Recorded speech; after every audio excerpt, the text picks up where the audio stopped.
eh, grafik itu kalau sebenarnya saya yakin teman-teman udah terbiasa membuat grafik, udah terbiasa membaca grafik ya.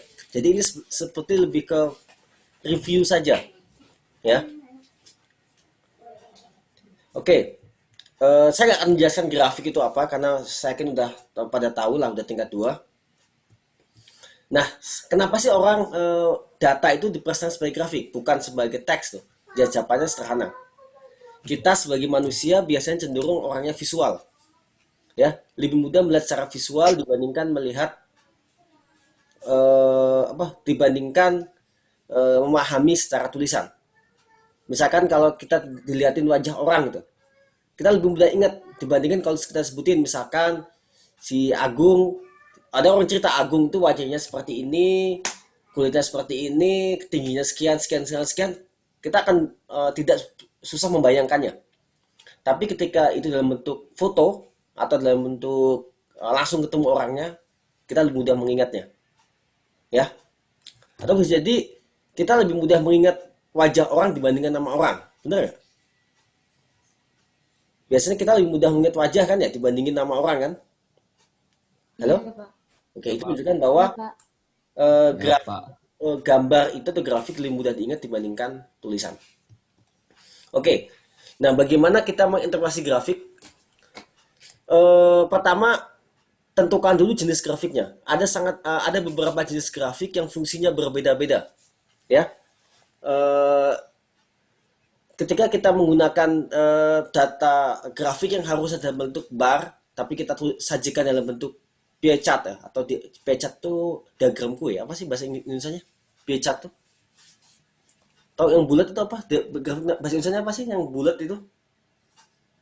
Ingat gak? Diagram Bahasa Indonesianya apa ini? Saya nggak tahu bahasa Indonesianya. Grafik yang chart bagan yang bentuknya kayak gini. Nah, yang bulat ini namanya bahasa Indonesia apa? Kalau bahasa Inggrisnya pie chart. ini apa ya? Chart kue. Nggak tahu Pak. Kan nyebutnya apa biasanya? Pie chart, Pak. Enggak. Pie chart. Makanya di sini saya ada beberapa ketika saya ngasih tulisan bahasa Inggris tapi saya saya tulis ketika saya tulis bahasa Indonesia saya kecampur-campur bahasa Inggris karena kadang saya susah mencari padanan katanya gitu. Ya, Paling paling saya nemu diagram diagram lingkaran, lingkaran, Pak. Pak. Iya, diagram Pak, apa? diagram lingkaran. Oke, Iya. diagram lingkaran. Oke lah. Gak apa lah, diagram lingkaran. Boleh lah. Oke, berarti kita tentukan dulu jenis grafiknya. Karena grafik itu berbeda-beda, fungsinya berbeda-beda. Ya. Yang kedua, setelah nanti kita bahas jenis grafik, review saja. Setelah itu kita cek informasi paling penting adalah sumbu aksisnya apa, termasuk unit. Baru kita berpikir polanya apa, ya. Terakhir kita harus menghindari grafik-grafik yang dia misleading, ya. Informasinya disajikan kurang tepat. Nanti kita lihat. Oke, sampai sini pertanyaan. Kalau nggak ada, nah ini saya cuma review dulu ya. Grafik itu sangat sederhana. Yang paling sederhana adalah sumbu y dan sumbu x, dua dimensi, sumbu x dan sumbu y.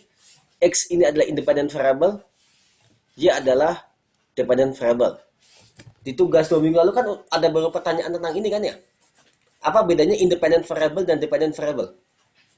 Ya Pak. Bedanya apa? Kalau independen dia variabel sendiri, Pak. Kalau yang apa dependent variable itu dipengaruhi oleh independent variable. Oke, Hasil. dependent variable dipengaruhi oleh independent variable, ya. Jadi ini misalkan kita melakukan pengukuran laju pada berbagai suhu. Kita bebas memilih suhunya, misalkan suhu 25, suhu 30, suhu 45. Kita bebas kan milih ini kan ya. Maka ini adalah dependent. Dependent. Nah, laju ini tergantung pada hasil pengukuran kita. Kalau di 25 muncul angka misalkan 50. Di suhu ini 51. Ini 52. Nah, angka 50, 51, 52 itu tergantung pada suhu berapa kita pilih. Ya. Terlepas dari apakah laju dipengaruhi suhu atau tidak, ya. Tapi pemilihan nilai di laju itu tidaklah bebas, tergantung pada suhu yang kita pilih sebelumnya. Maka laju ini adalah independent, yang ini adalah sorry ini adalah independen. Itu ya. Oke, kayak misalkan kita di lab melakukan pengukuran absorbansi ya kan yang sering ya. Absorbansi vs konsentrasi. Yang independen yang mana? Yang independen. Konsentrasi kan, karena teman-teman bebas milih ini. Memang ada aturan ya. Dia nggak boleh terlalu pekat sekali, tapi dia bebas. Nilai absorbansi akan tergantung pada konsentrasi yang kita pilih. Oke. Nah, setelah kita tahu tentang komponen grafik ya, nah tahap berikutnya adalah kita tahu jenis grafiknya apa aja. Ya, karena grafik berbeda akan memiliki makna yang berbeda. Grafik yang paling sederhana itu adalah garis. Yang biasa kalau kita misalnya kayak kurva kalibrasi segala macam bentuk garis. Ya, garis itu nggak harus lurus, tapi dia bentuknya adalah kurva atau garis. Nah, dia itu berguna jika kita ingin menunjukkan tren suatu data. Trennya naik atau trennya turun, ya, atau menunjukkan hubungan variabel. Dia berkorelasi apa enggak? Misalkan kalau ini adalah jadinya, contohnya adalah saat kita bikin kurva kalibrasi. Apakah ada hubungan antara variabel konsentrasi dan variabel absorbansi? Kalau ini misalkan yang tren itulah misalkan apakah ada hubungan, apakah ada tren, bagaimana tren dari misalkan penjualan terhadap tahun. Apakah trennya naik atau trennya turun. Nah, jadi catatan sini ya, kalau kita bikin kurva bentuk garis, X-nya harus continuous. Maksudnya X continuous apa? Halo? Maksudnya di setiap garis yang kita masukin, maksudnya harus X-nya itu harus berurutan gitu Pak. Nggak bisa putus-putus, kan kita mau bentuk garis kan Pak. Oke, tapi Y-nya boleh putus-putus. Y-nya boleh continuous, boleh discontinuous. Tapi X-nya harus continuous. Nah, kenapa X-nya harus continuous, sedangkan Y-nya boleh putus-putus? Karena kan ingin menunjukkan tren Pak gitu, tujuan dari grafiknya itu. Jadi kalau misalkan putus-putus kan nggak kelihatan gitu trennya mungkin Pak. Kalau korelasi?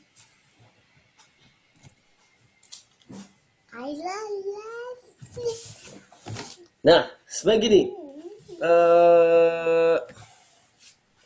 Udah ini ya, udah jawaban dari siapa nih, Yong sama Agung ya, barusan ya. Udah ini sebagai Ya, Pak. mewakili. Ini, Ya Pak. ini adalah, ya kelihatan kan ya, agak blur sih. Oke ya. Kelihatan kok, Pak. Kelihatan, Pak. Oke. Kan Pak. Ini itu harus continuous ya, karena nanti kita akan misalkan ini ya, karena grafik ini itu kita tulis Y sebagai fungsi dari X ya, maka ini harus continuous secara matematik. Y-nya bisa aja nggak continuous, misalkan kalau X-nya kurang dari 10, Y-nya adalah 0, 10 misalkan. Kalau Y-nya lebih besar dari 10, maka X-nya lebih besar dari 10, maka Y-nya adalah 5. Maka grafiknya adalah, kalau ini adalah 10,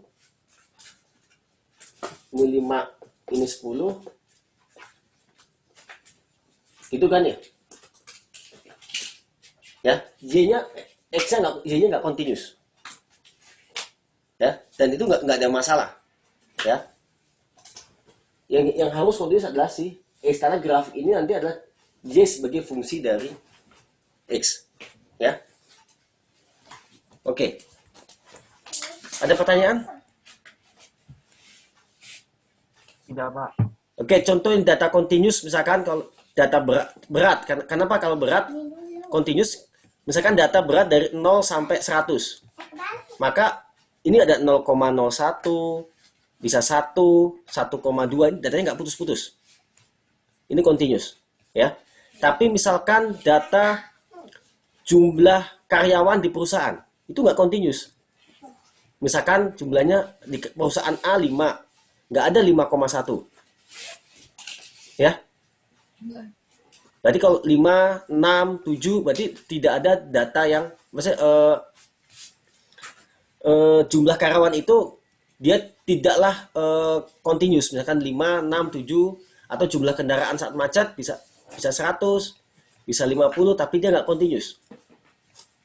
Atau misalkan nanti adalah warna merah, kuning, hijau itu juga bisa dibuat grafik, tapi dia tidak continuous. Yang penting adalah X-nya continuous.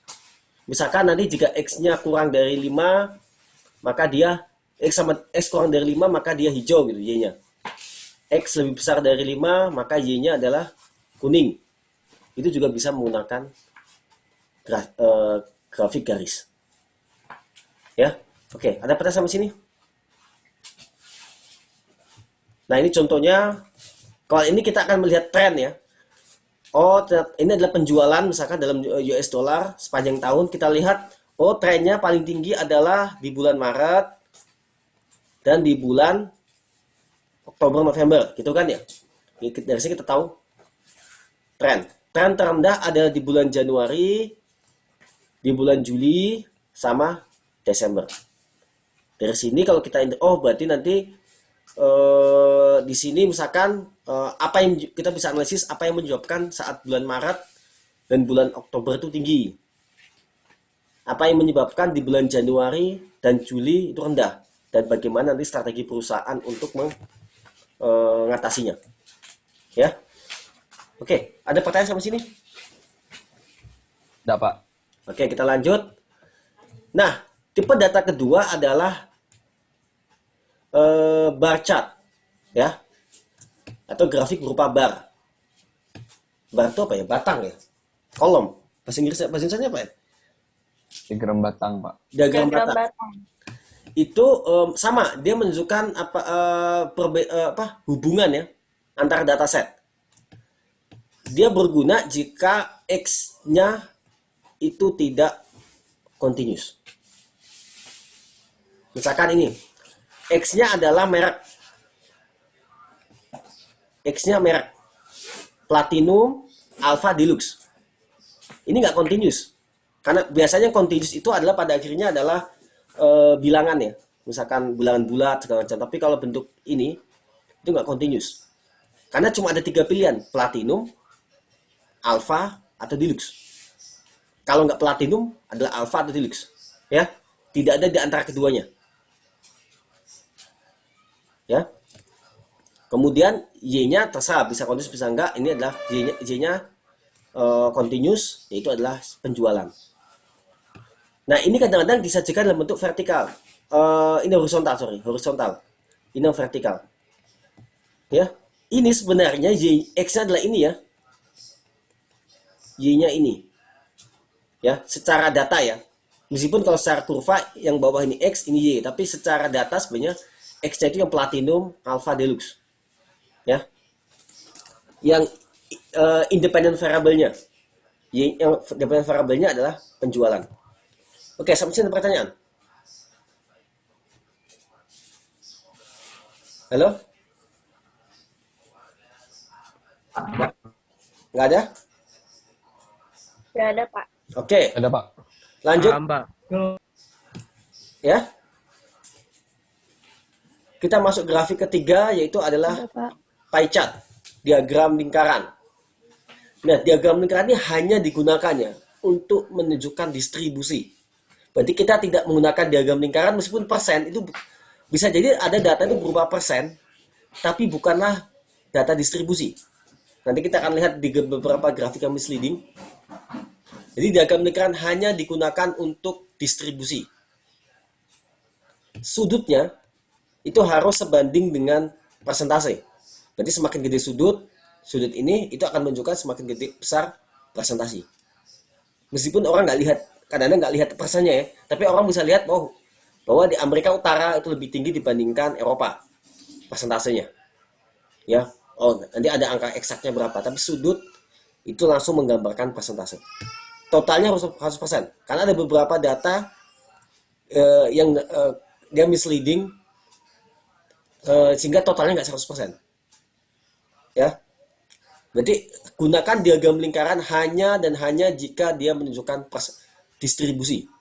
Nggak cuma persentase, dari persentase distribusi. Oke, ada pertanyaan? Pak, Pak Ya. mau nanya Pak, yang tentang apa sih tugas yang waktu ini Pak, kan ada grafik dan kita harus mendeskripsikan. Nah kan ada pertanyaan yang datanya itu nggak ada di grafiknya, itu bagaimana itu ceritanya Pak? Kita Kayak bisa misalkan berikan alat. kita bisa melakukan namanya ekstrapolasi. Itu biasa, data itu biasa adalah tipe dari diagram garis. Ya kan? Di diagram garis misalkan ini, kalau saya tanya ya, anggap aja data Agustus ini nggak ada. Ya. Kalau saya minta teman-teman menentukan data di Agustus, apa yang teman-teman lakukan? Kita tahu di Juli misalkan 5, di September 10. Kita biasa melakukan intrapolasi. Kalau ini intra ya, karena dia di dalam garis.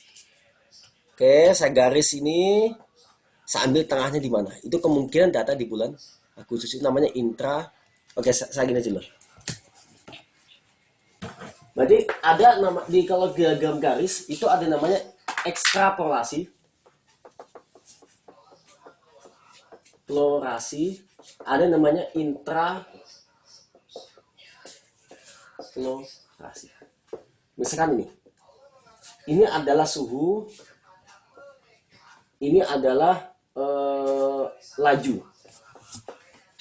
Kelihatan ini saya? Teman-teman melakukan pengukuran, ini misalkan Celcius pada suhu 25 dan Kelvin ya, Kelvin. Nah, ini Kelvin misalkan. Ini suhu 298. Ini suhu 300 400 misalkan. Misalkan ini 300 500 600. Terus datanya seperti ini misalkan.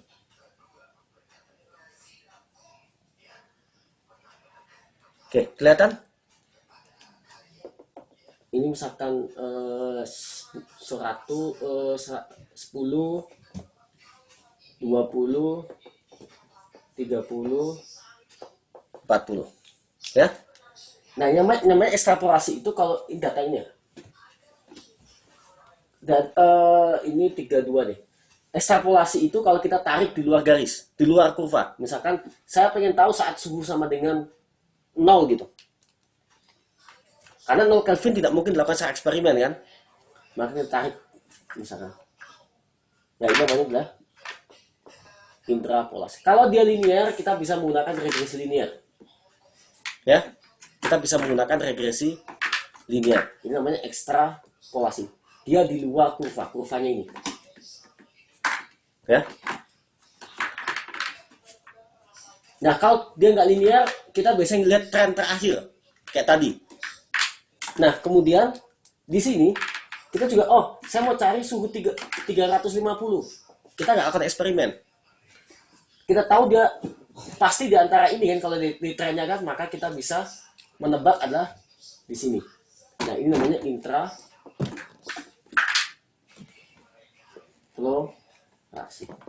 Oke, kebayang? Halo? Halo? Ya, Pak. Paham, Pak.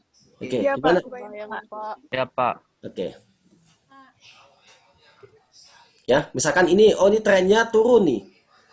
Ya, oke. Bisa jadi dia lebih rendah. Meskipun bisa jadi salah ya.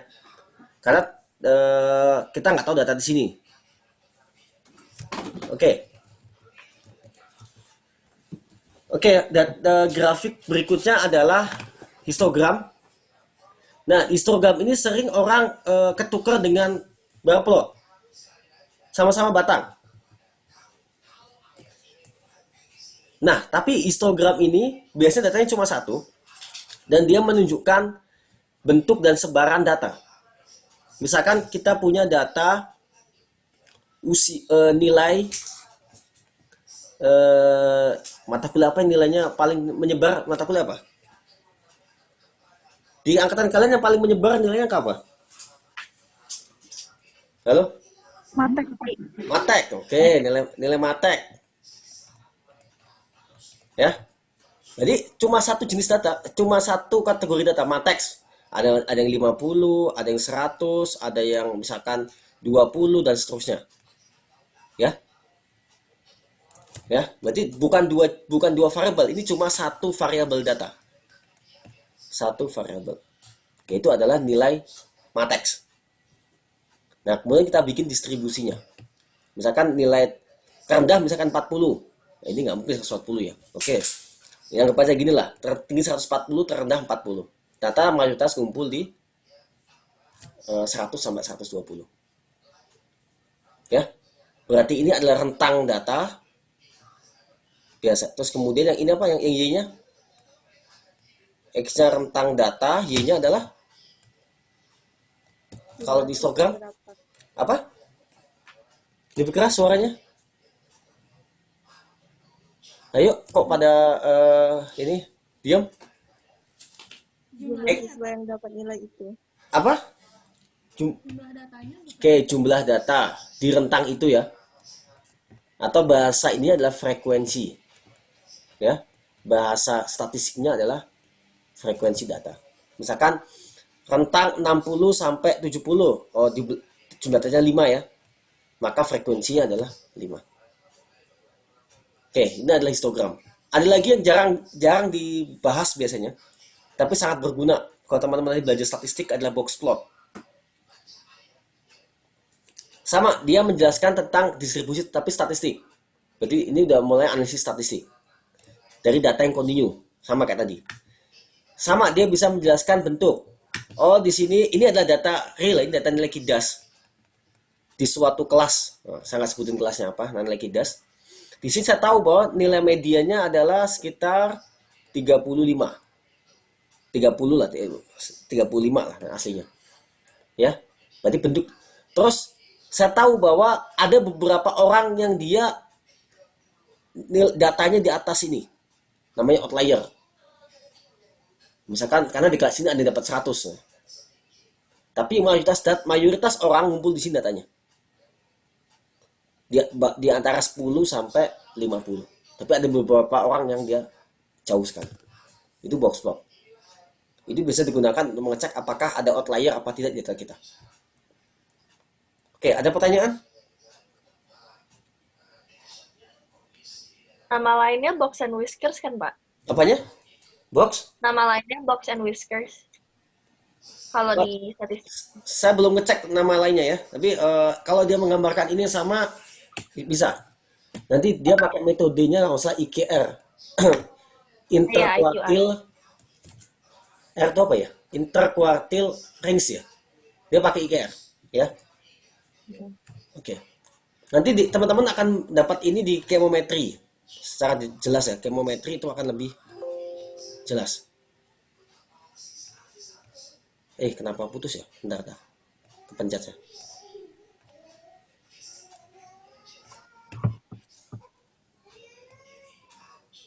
Oke. Nah, ada pertanyaan di sini?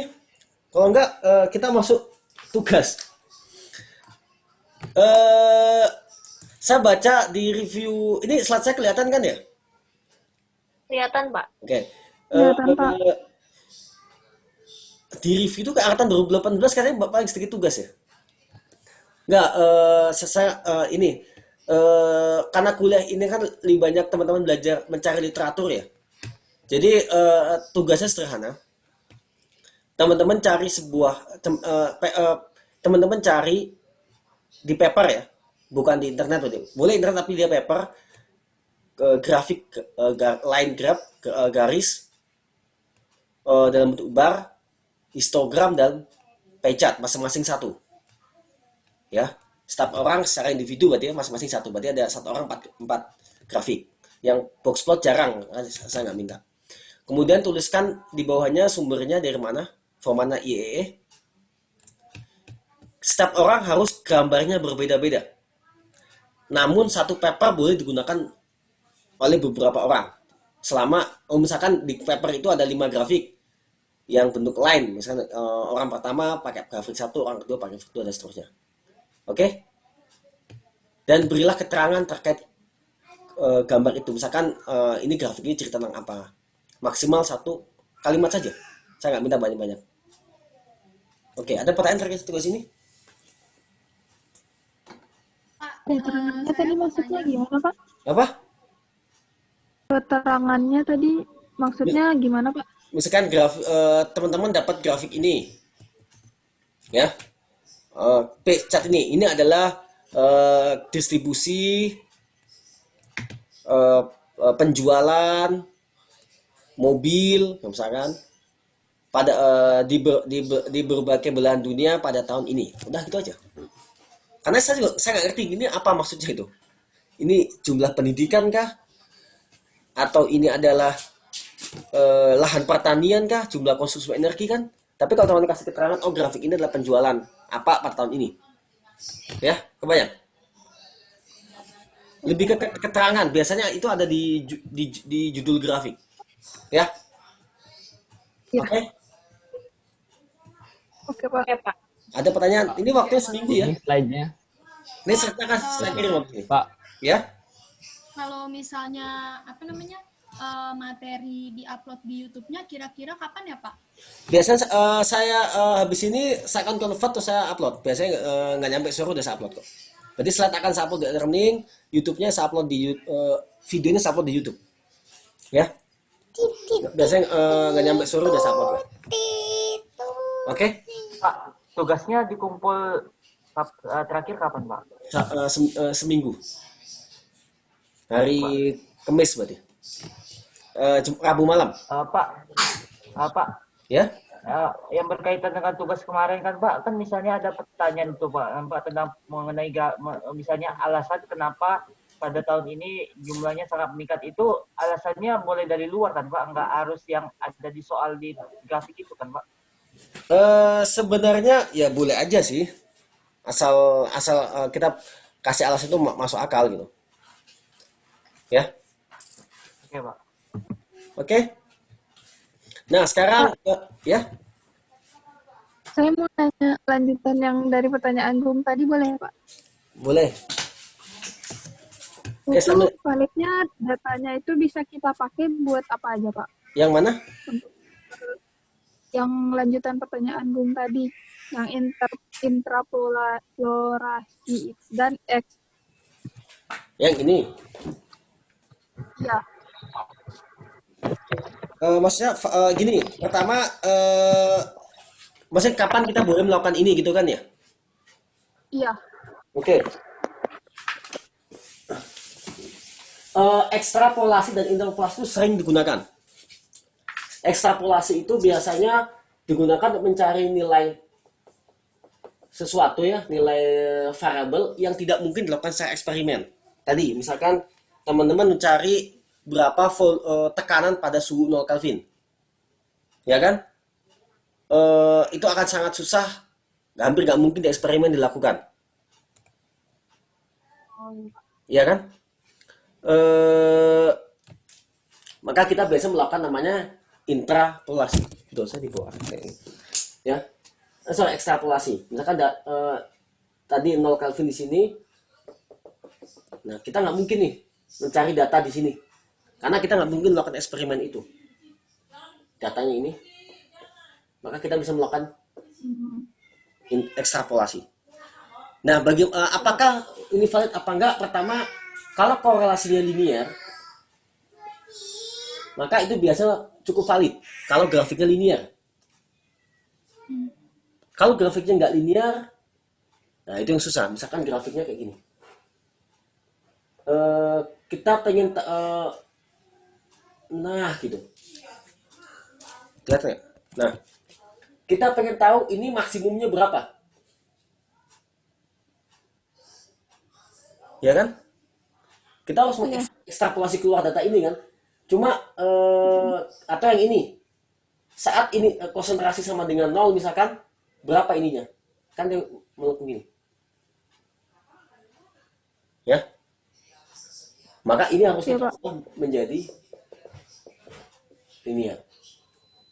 Misalkan dibuat log, dibuat 1/, dan seterusnya.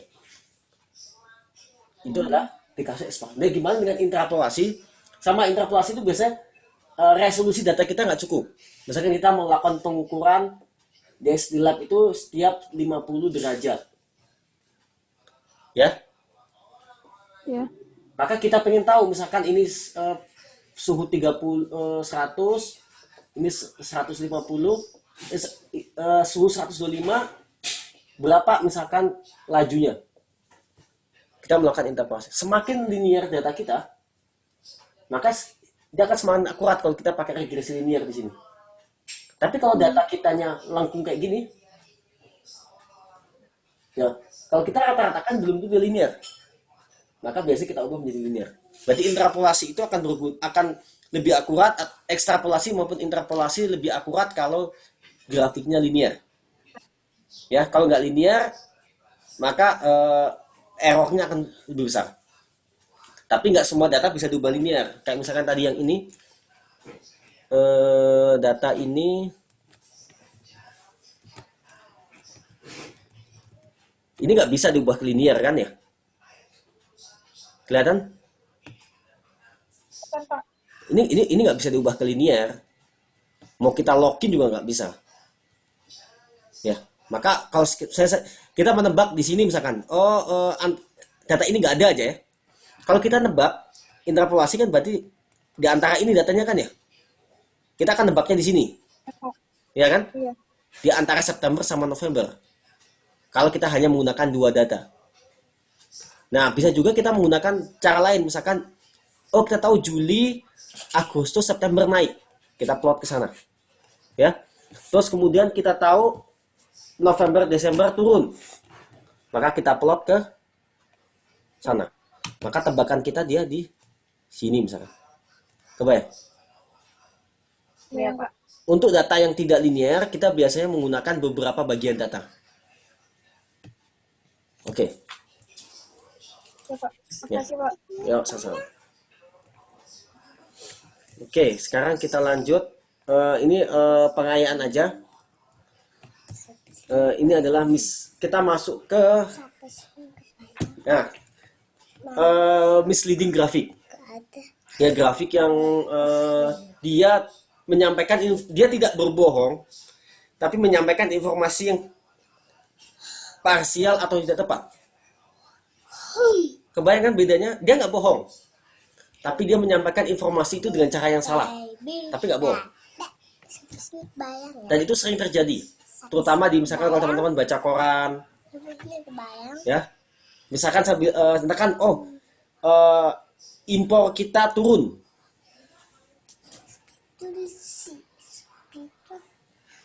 Ya, kalau berkurang 0,00001% itu turun, ya kan ya, nggak bohong, tapi aslinya nggak signifikan gitu. Itu namanya misleading.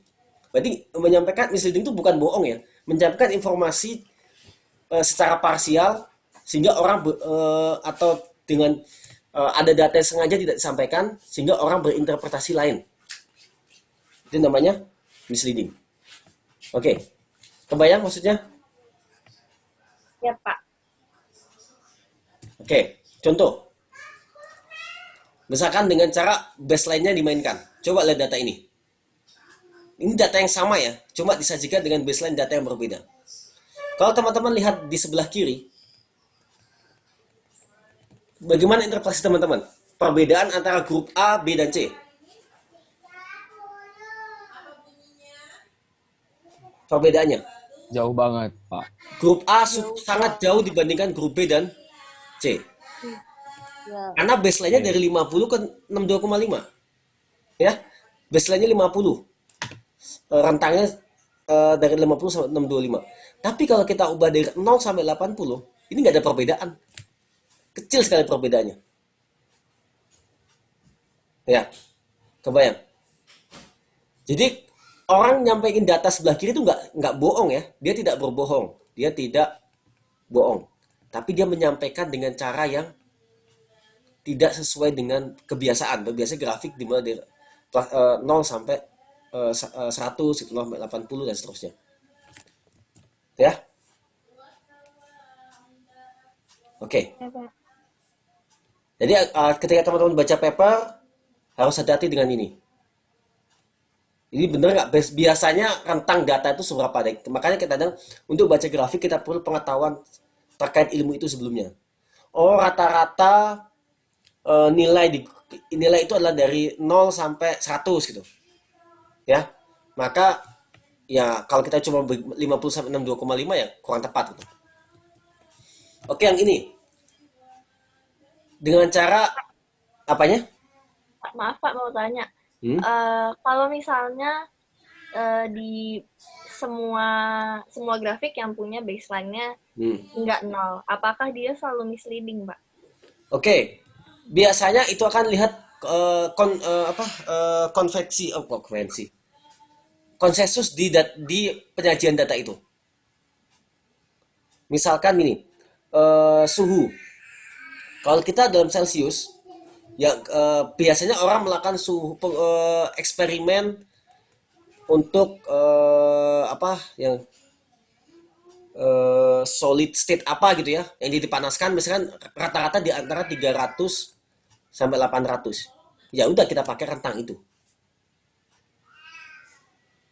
Ya. Tapi misal kemudian kita ukur variabel apa gitu. Tapi kalau kita hanya menyampaikan 700 sampai 800 sehingga seakan-akan nilai kita berbeda, maka di situ data itu jadinya orang akan punya interpretasi lain. Atau misalkan teman-teman mengukur tentang efektivitas surfaktan, ya, untuk EOR gitu. Rata-rata surfaktan itu misalkan yang paling rendahnya sekitar 30 ya sampai 50 gitu. Terus teman-teman punya berapa data ya nggak masalah. Tapi ternyata teman-teman kok nggak ada perubahan signifikan ya. Nah, kemudian teman ambil satu bagian doang. Disajikan dalam bentuk misalkan 40 sampai 45. Standarnya dapatnya 41. Punya teman-teman 42. Kalau kita pakai 40 sama 45, 4142 itu kelihatan berbeda. Ya. Tapi kalau kita bandingkan dengan distribusi biaya surfaktan 30 sampai 50 misalkan, 4142 nggak akan kelihatan berbeda. Berarti kita lihat konsensus penyajian datanya untuk kasus itu. Berarti kasus per kasus. Oke? Oke, Pak. Siap. Nah, ini juga mirip, yaitu kita melakukan manipulasi nilai Y. Ya, ini kembali ke konsensus ya. Jadi ini kembali ke konsensus. Ya, kembali ke konsensus. Ini biasa gini. Misalkan perubahan rentang kemiskinan itu. Ya. Misalkan dari tahun ke tahun nilai kemiskinan itu berkisar di antara 10 sampai 20%. Ya. Kalau kita sajikan datanya 0 sampai 100, maka kita lihat tidak ada perubahan nilai kemiskinan. Atau kenaikan pajak tidak membuat orang makin miskin karena grafiknya flat. Nah, kalau kita lihat karena biasa dari 0 sampai 20, maka kita bikin 0 sampai 15 misalkan. Lalu kita lihat ternyata kebijakan ini menyebabkan kenaikan angka kemiskinan. Berarti kembali manipulasi X dan Y aksis ini akan tergantung pada tren dari data itu sebelumnya. Ya, oke. Nah, ini sering cara ngambil data yang sesuai keinginan kita. Kalau kita lihat di sini, apa yang bisa disimpulkan dari grafik di kiri? Halo, kesimpulannya apa? Naik terus Pak Caranya data. tuh Naik terus. Meningkat. Misalkan kita presentasi, nilai investasi ini akan senantiasa naik. Ini lihat datanya. Padahal kalau kita buat time frame yang lebih lebar, ini tuh di sini ya. Nah, habis itu dia jatuh. Ya, berarti hanya ini sering jadi di lab misalnya. Ini bikin misalkan yang sering di lab itu ngambil data yang sesuai dengan teori. Benar nggak? Mana ya penghapusnya? Kadang-kadang kalau praktikum ini atau penelitian mengukur misalkan ini adalah konsentrasi, ini adalah laju gitu ya, harusnya naik memang. Nah, tiba-tiba ada data kayak gini, terus ada data yang kayak gini gitu, nah, terus data gini, nah, seperti ini. Wah, ini kayaknya kalau dibuat ini datanya jadi nggak enak tuh. Kita buang, kita buang, kita buang. Ya, sehingga seakan-akan datanya bagus. Atau misalkan di sini seharusnya bentuk kurvanya kayak gini, mulai melandai, kita hanya ngambil di sini.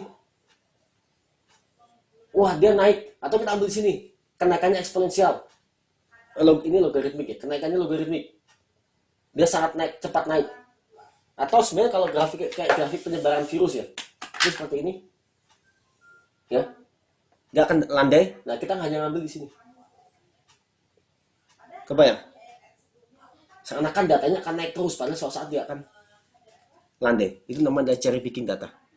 Hanya mengambil data yang sesuai dengan narasi kita. Oke, ada pertanyaan? Pak, kalau misalkan pengambilan data sesuai dengan data yang kita inginkan, apakah itu salah, Pak?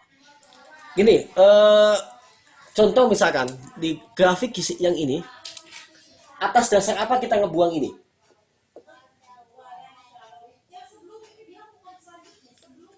Kita boleh membuang ini kalau ini outlier. Ya, karena outlier harus dibuang. Tapi kalau data ini bukan outlier, kita nggak bisa buang. Kebayang? Maka kita gunakan metode statistik. Oke, oh data ini bukan outlier. Ini bukan, oh ini outlier. Maka ini boleh dibuang, dua ini nggak boleh dibuang. Oke, kebayang? Oke, Pak.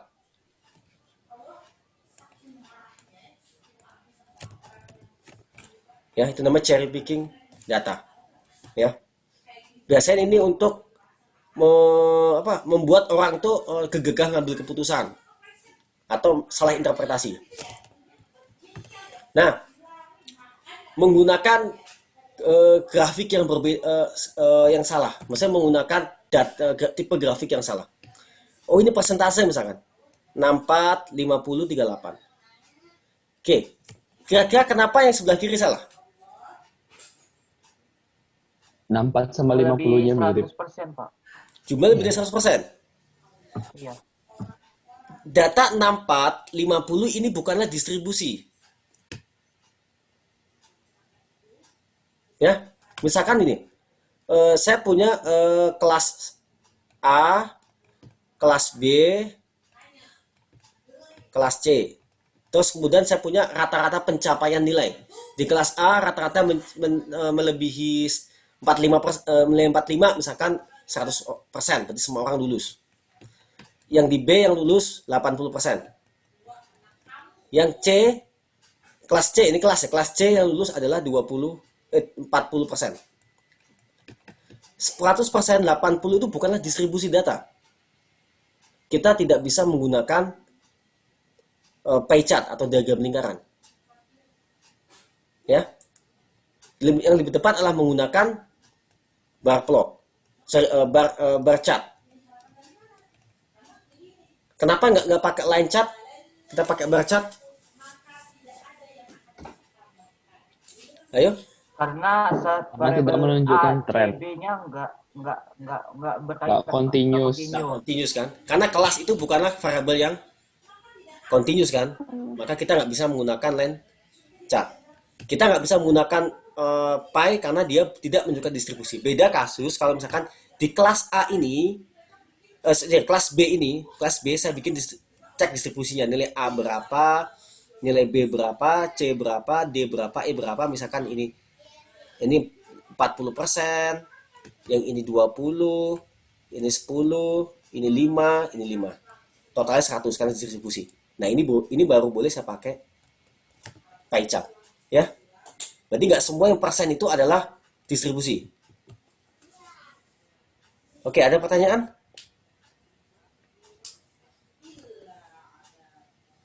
Oke, terakhir. Tidak, Pak.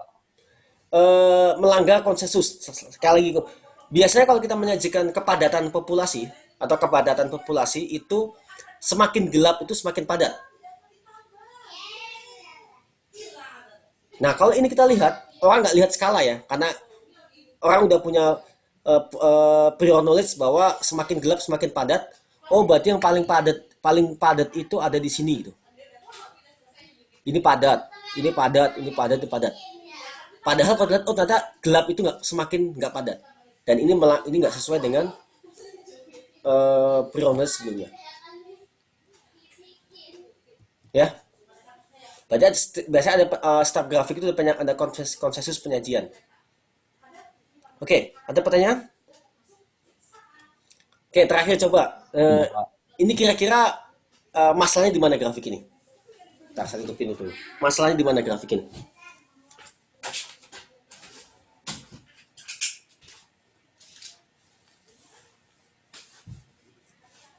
Ayo, masalahnya di mana?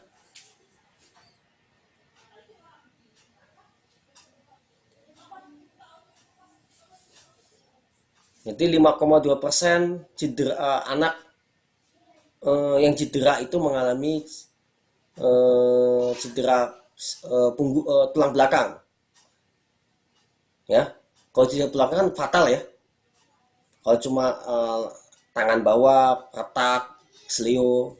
Tapi kalau sampai tulang belakang fatal. Nggak ada yang komplikasi, Pak. Apanya? Nggak ada yang komplikasi, misalnya dia kecelakaan tapi bisa aja spinal dan maksudnya dua-duanya kena gitu, Pak. Oke, ada lagi.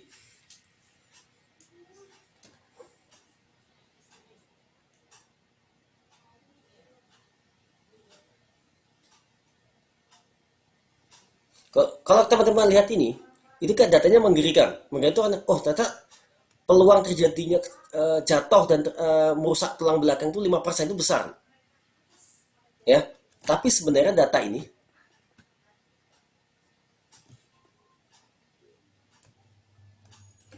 ya itu hanyalah data 200 cedera.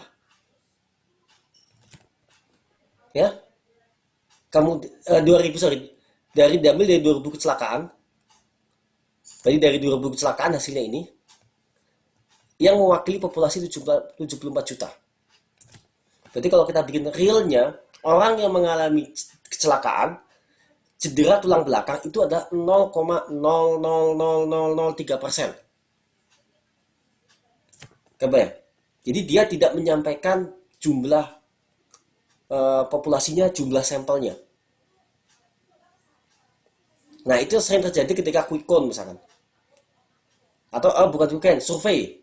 Kalau teman-teman menjelang pemilu, itu survei itu bisa beda-beda satu sama lain kan ya? Ya kan? Dan drastis bedanya. Ya, Ya, Pak. Pak. Survei A yang menang pasangan 1, survei B yang menang pasangan 2, survei C yang menang pasangan 3, dan angkanya bisa jauh banget satu sama lain. Ya karena sampling mereka datanya nggak salah sebenarnya. Secara data nggak salah, ini nggak salah. Cuman data ini nggak sebutin berapa yang disurvei, sehingga persentase ini adalah hanya persentase 2.000 orang ini yang cedera ini, bukan total populasi. Oke, ternyata survei A itu melakukannya di provinsi A yang merupakan basis pasangan 1. Survei B melakukan survei kedua melakukan lokasinya di provinsi C yang merupakan basis pasangan 2 dan seterusnya. Ya, tidak salah secara penyajian data, tapi dia misleading. Karena misleading itu bukan menyajikan data yang bohong ya, tapi dia menyajikan data yang benar, tapi dengan cara yang salah. Oke, ada pertanyaan? Kalau enggak, ini slide terakhir saya sebelum tugas. Nggak ada, Pak. Oke, ini tugas buat pekan ini ya. Jadi ada 2 tugas, tugas 1 sama tugas 2. Waktunya seminggu kok, jadi saya buat longgar saja. Tugas 2 sederhana, cuma cari satu grafik atau bagan yang mislead. Setiap orang harus beda-beda. Satu saja. Terus keterangan mislead apa di grafik itu. Ya, kebayang? Kemudian berilah alternatif yang benernya gimana. Kayak contoh yang ini. Oke. Oh, grafiknya ini. Misleadnya adalah ini, ya kan? Nah, harusnya adalah seperti ini. Oke, kebayang? Oke, tidak harus scientific paper yang tugas 2. Teman-teman boleh ngambil dari clipping, dari internet segala macam, cantumin kalau link internet, cantumin linknya dari mana, grafiknya. Ya? Oke? Oke, Pak. Oke, Pak. Oke. Pak. Ada pertanyaan? Kalau enggak ini kelas akan saya tutup. Nanti Ya, saya akan Pak. upload di e-learning sama video saya upload di YouTube. Ya? Pak, untuk slide-nya hari ini udah di-upload kan, Pak? Iya, udah Soalnya tadi bisa saya upload, tinggal Pak. beberapa menit. Saya upload hari. Oke, makasih, Pak. Oke. Oke, itu saja dari saya. Terima kasih banyak. Assalamualaikum warahmatullahi wabarakatuh. Waalaikumsalam warahmatullahi wabarakatuh. Makasih, Pak. Eh, Makasih, Pak. Oke, Pak.